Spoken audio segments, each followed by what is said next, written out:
કચ્છ જિલ્લામાં 2 દિવસીય મેઘ વિરામ બાદ ફરી એક વખત વરસાદી માહોલ સર્જાયો છે। કચ્છ સહિત રાજ્યના વિવિધ વિસ્તારોમાં આગામી 3-4 દિવસ સુધી વરસાદની આગાહી વચ્ચે આજે સવારે વાગડની વાટે કચ્છમાં ફરી વરસાદનું આગમન થયું છે। વાગડના રાપર તાલુકાના શહેર અને ગ્રામ્ય વિસ્તારોમાં સવારે 6 વાગ્યાના અરસામાં ધીમી ધારે શરૂ થયેલા વરસાદે બાદમાં જોર પકડ્યું હતું। માત્ર 1 કલાકના અરસામાં રાપર પંથકમાં 2 ઇંચથી વધુ વરસાદ થયો હોવાનું પ્રતિનિધિએ જણાવ્યું હતું। આ અંગેની પ્રાપ્ત વિગતો મુજબ કચ્છ સહિત રાજ્યમાં હવામાન વિભાગ દ્વારા વરસાદની આગાહી વચ્ચે વાગડ પંથકના વાતાવરણમાં વહેલી પરોઢથી બદલાવ આવ્યો હતો। તાલુકા મથક રાપર ખાતે 6 વાગ્યાથી ધોધમાર વરસાદ શરૂ થયો હતો। ધોધમાર વરસાદના પગલે શહેરના માર્ગો પર પાણી વહી નીકળ્યા હતા। 4-5 દિવસના વરાપ બાદ શરૂ થયેલો વરસાદી દૌર ખેતી માટે લાભદાયક થશે। રાપર ઉપરાંત ભચાઉ, સામખિયાળી વગેરેમાં પણ સવારથી વાદળછાયા વાતાવરણ વચ્ચે વરસાદ ખાબક્યો હતો। પૂર્વ કચ્છના અંજારમાં ગત રાત્રિથી ઝરમર સ્વરૂપે શરૂ થયેલો વરસાદ આજે સવારે ઝાપટા સ્વરૂપે વરસ્યો હતો। જિલ્લા મથક ભુજ સહિત જિલ્લાના વિસ્તારોમાં વાદળછાયું વાતાવરણ સર્જાયું છે। વરસાદી માહોલમાં હવામાં ભેજનું પ્રમાણ વધતા બફારાથી લોકો પરેશાન થયા હતા। વાગડ વિસ્તારથી કચ્છમાં ફરી વરસાદની એન્ટ્રી થઈ છે। માંડવી અને અબડાસા વિસ્તારમાં થયેલા ભારે વરસાદના પાણી હજુ ઓસર્યા નથી, તેવામાં જ ફરી વરસાદની આગાહીથી કાંઠાળ કચ્છવાસીઓમાં ઉચાટ વધ્યો છે। ભારે વરસાદને કારણે જે રસ્તાઓનું ધોવાણ થયું છે તેના રિસરફેસિંગની કામગીરી ભુજ નગરપાલિકા દ્વારા શરૂ કરવામાં આવી છે। આ કામગીરી માટે રિવ્યુ મીટિંગ પણ યોજાઈ હતી। આ અંગે વિગત આપતા ભુજ નગરપાલિકાના પ્રમુખ રશ્મિબેન સોલંકીએ જણાવ્યું હતું કે ભુજ નગરપાલિકાની ટીમ શહેરીજનોની સુખાકારીમાં વધારો થાય તે માટે તેમજ તેમને મુશ્કેલી ન પડે તે માટે સતત કામ કરતી રહે છે। ભુજ નગરપાલિકા દ્વારા ડામર રોડના રિસરફેસિંગની કામગીરી શરૂ કરી દેવામાં આવી છે, જેમાં મુખ્ય રસ્તાઓને પ્રાથમિકતા આપીને રિસરફેસ કરવામાં આવશે।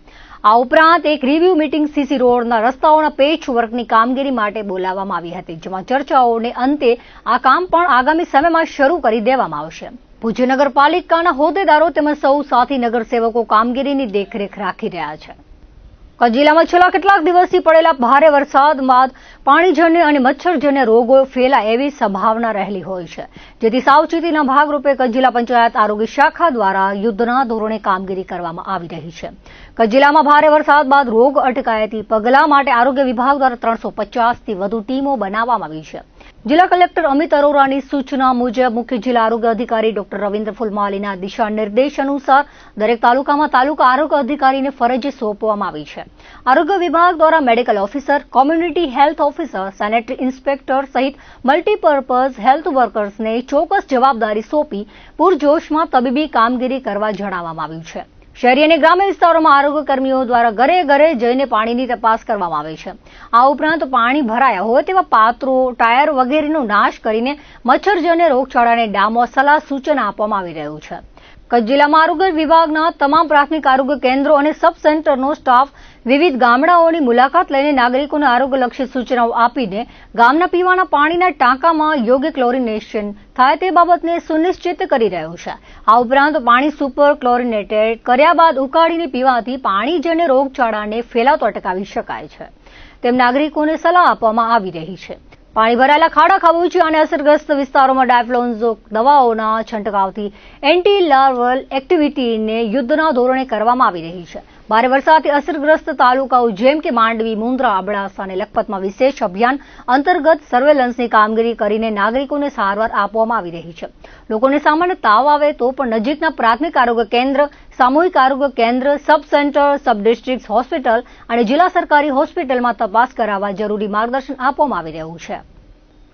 કચ્છ જિલ્લામાં પડેલા ભારે વરસાદની અસર ખેડૂતોના પાકમાં નુકસાન રૂપે જોવા મળી છે। રાજ્ય સરકારે ખેડૂતોના હિતમાં નિર્ણય લઈને યુદ્ધના ધોરણે પાક સર્વેની કામગીરી કરવા માટે નિર્દેશો આપ્યા છે। કચ્છ જિલ્લામાં ભારે વરસાદની સ્થિતિ પાણી ભરાઈ જવાના લીધે કપાસ, મગફળી, મગ, મઠ, અડદ, તુવેર, તલ, દિવેલા, બાજરી, ગુવાર અને શાકભાજી તેમજ બાગાયતી પાકો જેવા કે પપૈયા અને કેળાના પાકમાં પ્રાથમિક દ્રષ્ટિએ નુકસાન જોવા મળ્યું છે। કચ્છ જિલ્લાના પ્રભારી મંત્રી પ્રફુલ પાનસેરિયા અને જિલ્લા કલેક્ટર અમિત અરોરાએ આપેલી સૂચના અનુસાર જિલ્લા ખેતીવાડી અધિકારી કિરણસિંહ વાઘેલા અને જિલ્લા બાગાયત અધિકારી મનદીપ પરસાણીયા દ્વારા પાક સર્વેની કામગીરી શરૂ કરવામાં આવી છે। જિલ્લા ખેતીવાડી કચેરી અને બાગાયતી કચેરી દ્વારા ગ્રામ સેવક અને તલાટીની આગેવાનીમાં 100 ટીમની રચના કરવામાં આવી છે। કચ્છ જિલ્લો વિશાળ ખેતીવાડી વિસ્તાર ધરાવતો હોય જિલ્લામાં સર્વેની કામગીરી ઝડપથી અને ચોકસાઈથી થઈ શકે તે માટે અન્ય જિલ્લામાંથી પણ એસી ટીમની માંગણી કરવામાં આવી છે. હાલમાં કચ્છ જિલ્લાના માંડવી, અબડાસા, લખપત, મુન્દ્રા, ભુજ, અંજાર, નખત્રાણા અને ગાંધીધામ તાલુકામાં વિગતવાર પાક સર્વેની કામગીરી યુદ્ધના ધોરણે શરૂ કરવામાં આવી છે. કચ્છ જિલ્લામાં ખેતીવાડી કચેરીના પ્રાથમિક સર્વે અને અંદાજ મુજબ 730 ગામના કૃષિ વિસ્તારમાં નુકસાની જોવા મળી છે. ખરીફ પાક અને બાગાયત પાકમાં અંદાજિત 1,86,000 હેક્ટર વિસ્તારમાં પાક નુકસાન પ્રાથમિક દ્રષ્ટિએ જોવા મળ્યું છે, તેમ જિલ્લા ખેતીવાડી અધિકારી કિરણસિંહ વાઘેલા દ્વારા જણાવાયું છે. જિલ્લાની અંદર વધારે વરસાદના કારણે આપણે માંડવી છે, મુન્દ્રા છે અને લખપત અને અબડાસા, નખત્રાણા તાલુકામાં સૌથી વધારે નુકસાન જોવા મળેલું છે. ખેતી પાકોની અત્યારે વધારે વાત કરીએ તો કપાસ છે, મગફળી છે, કઠોળ પાકો છે, દિવેલા છે, જે પાણીની અંદર વધુ ડૂબી જવાથી નુકસાની જેલી છે. એ બાબતે નુકસાનીને ધ્યાનમાં રાખીને આપણે કચ્છ જિલ્લાની અંદર 16 સર્વે ટીમો બનાવેલી છે. એટલે અત્યારે દરેક તાલુકામાં ખેતરે જઈ અને અમારી ટીમો સર્વે કરે છે. ઓલ ઓવર કચ્છની વાત કરીએ તો હાલમાં 1,86,000 હેક્ટરની અંદર આપણને અસરગ્રસ્ત વિસ્તાર જોવા મળેલો છે. તો એ પ્રમાણેનું સર્વેની કામગીરી અત્યારે કચ્છ જિલ્લામાં કાર્યરત છે અને વધુ ગ્રામસેવકોની જરૂરિયાત રહેશે એ બાબતે 80 ગ્રામસેવક પણ બીજા જિલ્લામાંથી બોલાવી અને ઝડપથી કામગીરી પૂર્ણ કરવામાં આવશે. આસના વાવાઝોડા સંદર્ભે નલિયા પ્રાંત કચેરી યોજાયેલી સમીક્ષા બેઠકમાં કચ્છના કલેક્ટર અમિત અરોરા દ્વારા અસરગ્રસ્તોને કેશ ડોલ્સ, પશુ સહાયની રકમ તાત્કાલિક ચૂકવવા આદેશ કરાયો હતો. કચ્છ જિલ્લા કલેક્ટર અમિત અરોરા દ્વારા અબડાસા તાલુકાની રૂબરૂ મુલાકાત લઈ સમીક્ષા બેઠક યોજી કામગીરીમાં ઝડપ લાવવા સૂચના આપવામાં આવી હતી. નલિયા પ્રાંત કચેરી ખાતે સ્થાનિક વહીવટી તંત્રના વિવિધ વિભાગોના અધિકારીઓ સાથે એક બેઠક જિલ્લા કલેક્ટર અરોરા દ્વારા યોજવામાં આવી હતી. બેઠકમાં પશુ અવસાન અંગે પીએમ કરી 24 કલાકમાં રિપોર્ટ કરવા પશુ અધિકારીને સૂચના આપવામાં આવી હતી. કેશ ડોલ્સ તથા ગરુ વખરી અંગે ચૂકવણું થાય તેવી તકેદારી રાખવા તથા પેમેન્ટ પૂર્ણ કરવા તાલુકા વિકાસ અધિકારીને સૂચના આપવામાં આવી હતી. સરકારની જોગવાઈઓ અનુસાર ચૂકવણું તાત્કાલિક થવા કાર્યવાહી થાય તે અંગે કડક સૂચનાઓ કલેક્ટર દ્વારા આપવામાં આવી હતી. પાવડરનો છંટકાવ કરવા, ક્લોરીન દવા કોઈ પણ રોગચાળો ન ફેલાય તે બાબતે તકેદારી રાખવા સૂચના આપવામાં આવી હતી. સ્વચ્છતા રાખવા બાબતે તાત્કાલિક કાર્યવાહી કરવા સંબંધિતોને સૂચના આપવામાં આવી હતી. ઝાડી કટિંગ અંગે કાર્યવાહી કરવા આરએફઓને સૂચના અપાઈ હતી. માર્ગ મકાન પંચાયતને પણ કટિંગ સાથે ખાડા પૂરવા અંગેની તાત્કાલિક કાર્યવાહી કરવા આદેશ આપવામાં આવ્યો હતો. એન્ટી મેલેરિયા અંગે હાઉસ ટુ હાઉસ કામગીરી થાય તેવી તકેદારી રાખવા સંબંધિતોને સૂચન કરવામાં આવ્યું હતું. પીવાના પાણીની વ્યવસ્થા સત્વરે થાય તે માટે પાણી પુરવઠાના અધિકારીઓને જરૂરી કાર્યવાહી થવા કડક સૂચના આપવામાં આવી હતી. દેવોનો દેવ મહાદેવ જેમનો આખો પરિવાર પૂજાય છે, જેમાં વિઘ્નહર્તા ગણેશ ચતુર્થીને ગણતરીના દિવસો બાકી છે, ત્યારે દર વર્ષની જેમ આ વર્ષે પણ ગણપતિની અવનવી મૂર્તિઓ બજારમાં આવી ગઈ છે. બુશિયાના વીડી હાઈસ્કૂલથી લઈ સંતોષી માતાજીના મંદિર તથા આરટીઓ રોડ પર વિઘ્નહર્તાની અવનવી મૂર્તિઓ આવી ગઈ છે. આ મૂર્તિઓ લઈ આવતા વેપારી ચમનભાઈ રૂપાભાઈ કહે છે કે અમારી ટીમ દ્વારા 2 મહિના પહેલા મૂર્તિ બનાવવાનું કામ ચાલુ કરીએ છીએ. ચાલુ વર્ષે ભારે વરસાદના કારણે માલ બગડી ગયો છે. કલરમાં પીઓપીમાં ભાવ વધારો આવ્યો છે. ઇકો ફ્રેન્ડલી મૂર્તિઓ બનાવી હતી જે પાણીમાં ઓગળી ગઈ હતી. આ વખતે બજારમાં મૂર્તિઓ ઓછી આવી છે. મૂર્તિઓ 700 થી લઈ 12,000 સુધી મૂર્તિઓનું અગાઉથી બુકિંગ થઈ ગયું છે, તેમ તેમણે જણાવ્યું હતું. આજે પહેલે એવું છે કે મૂર્તિમાં બહુ માહોલ વધી ગયો છે વરસાદને કારણે, કારણ કે અમે 2 મહિના આગળથી માલ બનાવીએ, અમે માલ બનાવી નાખ્યો હતો પણ વરસાદના હિસાબે માલ ઘણો અમારો બગડી ગયો છે. ને વાતાવરણમાં એવું છે કે કલરમાં વધી ગયા છે, પીયુપીમાં વધી ગયા છે. ઇકો ફ્રેમ મૂર્તિ લાવ્યા એ બધી ગણખરી તો આમ પાણીમાં ઓગળી ગઈ, પણ અમે ઘણી સાચવી છે તોય પણ થોડાક મૂર્તિ લઈ આવ્યા પણ તેમાં ભાવ વધી ગયા છે. ડબલ ખર્ચો થઈ ગયો અમારો ઘરનો. અમને એવું છે કે આ વર્ષે મૂર્તિ ઓછી છે ને અમને ભાવ મળશે, કારણ કે અમારે તો જે આગળ આવતી મૂર્તિ ઘણી તે મૂર્તિ હમણાં ઓછી જ આવી છે સમૂડી. આગલા વર્ષે અમારા ઘરે વધારે માલ હતો એટલે બની ગઈ હતી, એટલે વરસાદ ના હતો. આ વર્ષે વરસાદના કારણે ભાવ વધારે જ છે બધાનો. આ વર્ષે જે 0 પોઈન્ટથી અમે બનાવતા તેના બદલે અમે 2 નંબરથી ઉપર ચાલુ કરી છે.